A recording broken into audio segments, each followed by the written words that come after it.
जय जय राम कृष्ण हरी। बोला पुंडलिक हरी विठ्ठल श्री ज्ञानदेव तुकाराम। पंढरीनाथ भगवान की जय। संत सद्गुरु गणेशनाथ महाराज की जय। आज यहाँ पे संत सद्गुरु गणेशनाथ महाराज जी के 49वें अभंग पे प्रवचन कर रहा हूँ। इसमें उन्होंने क्षत्रिय अवस्था में जो साधक है उसका स्वरूप बताया है। देवावी नामा कोणी नाही आता, आदि अंती पाहता हेची दिसे, सर्वस्वे परदेशी आलो तुझ पासी, सांभाळी बिरदासी वागविता, किती सोसू आता या मनाचे जाच, करवितीसी साच निंदा थोर, देखून या जन जालो सत्वहीन, गणेशनाथ मन सहज अर्पिले। यहाँ पे संत सद्गुरु गणेशनाथ महाराज जी हमें एक क्षत्रिय अवस्था का जो साधक है उसका स्वरूप बताते हैं। अगर गणेशनाथ महाराज जी के संपूर्ण अभंग का अगर हम सारांश निकालेंगे तो हमें ये पता चलेगा कि उन्होंने संपूर्ण अभंग उनके 4 अवस्था में किए हैं, मतलब एक अवस्था में नहीं। वो कौन से 4 अवस्था है? शूद्र, वैश्य, क्षत्रिय और ब्राह्मण। ये क्या है अवस्थाएं? जब एक साधक को पता चलता है कि मेरी जिंदगी व्यर्थ जा रही है इस संसार के चक्कर में, पता नहीं चल रहा कि ये मनुष्य देह किस लिए प्राप्त हुआ था, परमात्मा क्या है, वो कहाँ रहता है, तब वो जानने के लिए अगर उस साधक के अंतःकरण में एक इच्छा प्रकट होती है तो वो क्या करता है, एक सद्गुरु के पास जाके उनके चरणों में सम्मिलित मतलब नतमस्तक हो जाता है। तब उनकी सेवा करने लगता है एक शूद्र के जैसे। तो यहाँ पे कोई जाति रूढ़ी परंपरा ऐसा भाव नहीं है। तो एक अंतःकरण पूर्वक सेवा, जो कुछ है हे सद्गुरु परमात्मा तू है, ऐसा समझ के उनकी सेवा में लग जाता है। और वो सेवा, वो भाव भक्ति देखकर वो सद्गुरु के अंतःकरण में, यहाँ पे जन्म से कोई भी शूद्र ब्राह्मण वैश्य क्षत्रिय ऐसा कुछ नहीं है, वो हमारे भक्ति की अवस्थाएं है। तो यहाँ पे ऐसा एक गलत अर्थ मत निकालिए कि जब वो सेवा कर रहा है तो वो बहुत ही शूद्र जाति का, ऐसा नहीं। तो एक भक्त का अंतःकरण है, वो साधक का अंतःकरण है कि मुझे मेरे गुरु की सेवा करने में बहुत अच्छा लगता है। किसने सेवा नहीं की? मेरे राम प्रभु ने सेवा की, मेरे कृष्ण परमात्मा ने सेवा की, किसने सेवा नहीं की? हर किसी ने, जो भी बड़े व्यक्ति हो गए इस दुनिया में, मेरे स्वामी विवेकानंद जी ने की, हर किसी ने सद्गुरु की सेवा की। सेवा करने के बाद ही गुरु का अनुग्रह होता है। और जब वो गुरु हमें ज्ञान देते हैं तो वो ज्ञान हमें संचित करना है, हमारे अंतःकरण में संचय करना है उस ज्ञान का, और उसके अनुरूप जिंदगी जीने का प्रयास करना है। तो वो है वैश्य अवस्था। और जब हम उस ज्ञान का उपयोग करने लगते हैं इन विकारों को मारने के लिए, तब हो जाती है वो क्षत्रिय अवस्था। जैसे बाह्य जगत में हम युद्ध को स्वरूप देखते हैं, 2 देश के बीच में युद्ध चल रहा है, वैसे ही हमारे अंतःकरण में भी 2 स्वरूप का युद्ध चलता है। जैसे कुरुक्षेत्र धर्म क्षेत्र, गीता का जो शुरू का जो श्लोक है उसी में बता देते हैं कि एक कुरुक्षेत्र है और एक धर्म क्षेत्र है। बोले तो एक दुर्गुणों का एक जगह है और एक अच्छे सात्विक गुणों का जगह है। इन दोनों के बीच में अच्छे गुणों का प्रतिष्ठापना करने के लिए दुर्गुण हमें दूर करने पड़ेंगे। कौन से दुर्गुण? काम, क्रोध, लोभ, मोह, मद, मत्सर, इनको दूर करना पड़ेगा। और उसके जगह दया, क्षमा, शांति, प्रेम, इनका प्रतिष्ठापना करनी पड़ेगी। और ये बहुत सहज नहीं है, बहुत मुश्किल है। इसलिए हमें हमारा ये जो सिर है, अहम भाव है, वो सद्गुरु के चरणों में समर्पित करना है। रावण भी बहुत ज्ञानी था, बहुत बड़ा भक्त था शिव जी का, परंतु वो ब्रह्म ज्ञान वो सब देखिए, दुर्योधन को भी वो पता था वो जो कर रहा है वो अधर्म है। उसी व्यक्ति को पता चलता है कि धर्म अधर्म, जिसको वो नॉलेज है उस बातों का। तो दुर्योधन को पता था वो जो कर रहा है, वो वारंवार वो कहता था कि मैं जो कर रहा हूँ अधर्म है, पर वो करता था। तो इसलिए अगर हम मैं कर सकता हूँ, मैं इन विकारों को मार सकता हूँ बोले, तो वो कहीं ना कहीं अधर्म हो जाएगा। कहीं ना कहीं हमें अहंकार आ जाएगा। उस अहंकार में फिर हम दूसरे को कम लिखेंगे, कम समझेंगे और खुद को बहुत बड़ा समझेंगे। पांडित्य का ज्ञान हम खुद को मानेंगे और दूसरा कुछ भी नहीं है, अज्ञानी है, ऐसा मानेंगे। तो ये अहम भाव, ये अहंकार न आए, इसलिए एक क्षत्रिय अवस्था के साधक को क्या करना है, देवा विनाम मा कोने नहीं, तो समर्पित होना है, परमेश्वर को कहना है कि हे परमेश्वर परमात्मा तू ही तू, मैं कुछ हूँ ही नहीं, और परमेश्वर के प्रति ही समर्पित रहना है, दूसरे किसी के प्रति नहीं। क्यों? क्योंकि ये डायरेक्ट कनेक्शन रहना है भक्त और भगवंत का, बीच में किसी को भी नहीं लाना है। ऐसा नहीं कहना है कि मैं 10,000 दूंगा और मेरे नाम की पूजा करा दो, ऐसे से परमेश्वर परमात्मा नहीं प्राप्त होंगे। हाँ, एक अगर आप किसी को हेल्प करना चाहते हैं, किसी को मदद करना चाहते हैं, तो वो दे सकते हैं, वो आपका इच्छा है, पर इसका मतलब ये नहीं कि आप उससे परमेश्वर को खरीद लेंगे, ऐसा नहीं होगा। वो एक साधना है, एक अवस्था है, तो इसलिए डायरेक्ट कनेक्शन परमेश्वर परमात्मा का रहना है।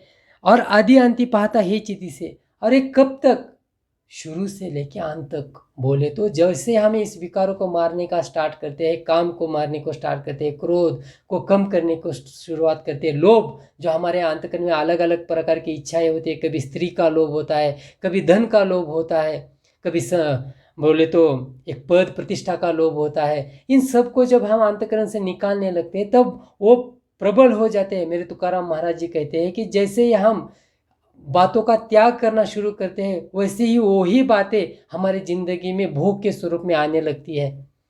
तो हमें उनका स्वीकार नहीं करना है, अगर हम उनका स्वीकार करेंगे तो हम भ्रष्ट हो जाएंगे। इसलिए यहाँ पे ये हमारा ये चित्त परमेश्वर के प्रति समर्पित रहना है, और ये शुरू से लेके अंत तक, जब तक कि वो ब्राह्मण पद हम प्राप्त नहीं करते तब तक हमें युद्ध करते रहना है। सर्वस्व परदेसी आलो तुझ पासी, और एक बात समझ में हमें सदैव ध्यान में रखनी है कि हम परदेसी है। बोले तो इस दुनिया में मेरा कोई है ही नहीं, ना मेरा भाई ना बहन, या फिर उनके अंतकरण में परमेश्वर रहता है, ऐसे समझ के उनको परमेश्वर समझ के उनके प्रति भाव रखना है। बोले तो दूजेपन की भावना नहीं रखनी है। परदेसी बोले तो हम कुछ समय के लिए यहाँ पे ये पंच महाभूतों का देह लेके जी रहे हैं, अंत में तो हम सब एक ही है आत्मा स्वरूप में। इसलिए ये जो भिन्नता की भावना है थोड़ी दूर रखनी है। तो माता पिता बंधु सखा सब कुछ तू ही तू। बोले तो क्या कि माता पिता में भगवान को देखो या भगवान में माता पिता को देखो, कोई भी भाव आप ले सकते हैं, दोनों का रिजल्ट एक ही आएगा। अगर ऐसा हम करेंगे तभी ये साधना सफलता को जाएगी। अगर हम भिन्नत्व देखने लगेंगे तो हम कहीं ना कहीं ये मोह और मद और मत्सर, ये जो 3 विकार है वो हमें अटैक करेंगे। ये दूसरे चरण में ये बताते हैं कि हम हमारे भाई को ही हमारा शत्रु मानने लगेंगे तो मत्सर की भावना प्रकट होगी। अगर हमारा भाई बहुत अमीर होने लगा, हम बहुत गरीब है, तो हमें अंतःकरण में कहीं ना कहीं मत्सर आएगा। उसी जगह अगर हम उसके प्रति प्रेम रखेंगे और कहेंगे कि वो मेरा ही भाई है, मैं ही हूँ, मेरा ही आत्मा उसके अंदर में रहता है, भगवान का स्वरूप है वो मेरा भाई, ऐसा मानने लगेंगे, तो वहाँ पे ये मत्सर निकल जाएगा, मोह नहीं रहेगा उसके संपत्ति का, ना हम उसका तिरस्कार करेंगे। संभाली वृद्धासी वाग्यता, और ऐसी साधना करते समय हे परमेश्वर परमात्मा तू मुझे संभाल ले। क्यों परमेश्वर परमात्मा? क्योंकि तूने वचन दिया है, अर्जुन को कहा है कि जब जब मेरा भक्त अधोगति को जाता है या भक्त जब वो के जिंदगी में कुछ अनिष्ट होने वाला होता है तब तब उसको मैं वहाँ से संवारता हूँ, तो मुझे संवार ले हे परमेश्वर परमात्मा। ये भाव हमारे अंतःकरण में रहना है। किती सोसू आता या मनाचे जाच। और ये युद्ध किस प्रकार का है? 2 प्रकार का है। एक आंतरिक युद्ध है इस मन के साथ, और दूसरा इस बाह्य जगत के साथ, जो करवितिसी साथ से निंदा थोर, जो ये दुनिया हमारी निंदा करने लगती है। कभी कभी हमें ढोंगी साधु बोल के भ्रष्ट किया जाता है बहुत, और सही में भी है वो जरूरी भी है, क्योंकि फिर असली और डुप्लीकेट का फर्क कैसे हमें समझ में आएगा? यही तो फर्क है। ये दुनिया तो ये करती है निंदनीय वंदनीय। बोले तो क्या वंदनीय वही होता है जो असल में वो साधना करता है, और निंदनीय वो हो जाता है जो डुप्लीकेट दिखावा करता है। एक ना एक दिन वो दिखावा दुनिया के सामने प्रकट होता है। इसलिए 2 प्रकार का युद्ध इस साधक का एक मन के अंतकरण के जो विकार है उनके साथ, और जब इस काम क्रोध लोभ मोह मद मत्सर के साथ ये युद्ध होता है, तभी बाहर ये दुनिया मोह ये सभी लोभ हमारे सामने लेके आती है। बोले तो हम वो छोड़ने का प्रयास करते हैं और दुनिया हमारे सामने ला के रख देती है। खाइए साधु महात्मा, खाइए वैरागी महात्मा बोल के वो सामने ला के रख देती है। फिर क्या करेंगे हम? बहुत मुश्किल है। या फिर दुनिया निंदा करने लगती है, तो अगर उस निंदा सुन के हम उसकी भी निंदा करने लगेंगे तो हम वो साधुत्व को प्राप्त नहीं होंगे। तब मेरे वहाँ पे भगवान गौतम जी का स्वरूप हमें याद रखना है कि छोड़ देना है उनको, उनका कार्य, उनका विचार, उनकी बातें उनके ऊपर। हमें तो चलते रहना है, फूल बांटते रहना है। कांटो आए तो काटे कांटों के साथ, हम तो फूल बांटने आए हैं तो फूल ही बांटते रहिए।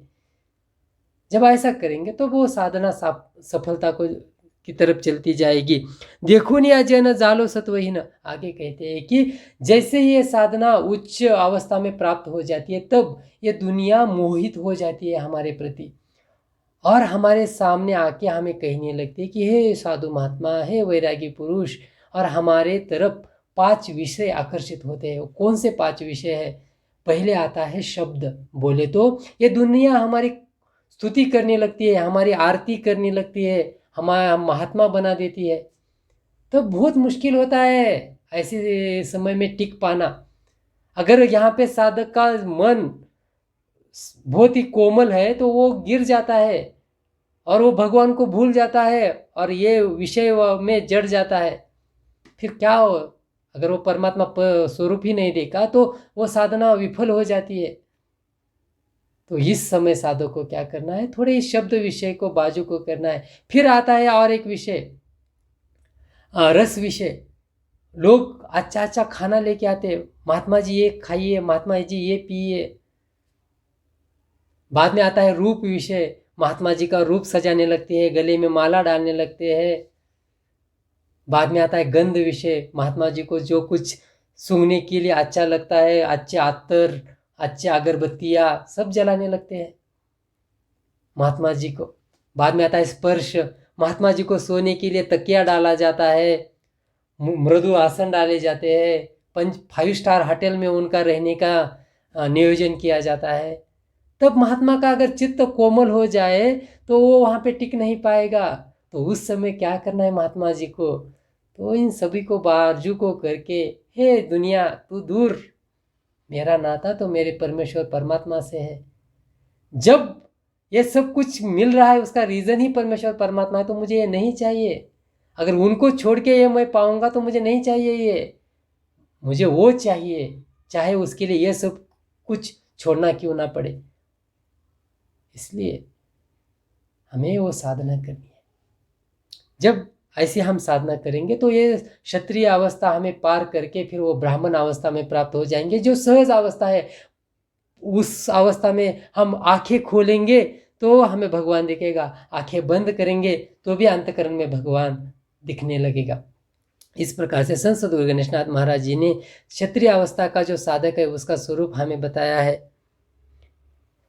गणेशनाथ गणेशनाथ गणेशनाथ गणेशनाथ गणेशनाथ गणेशनाथ गणेशनाथ गणेशनाथ। बोला पुंडलिक वरदहरी विठ्ठल श्री ज्ञानदेव तुकाराम।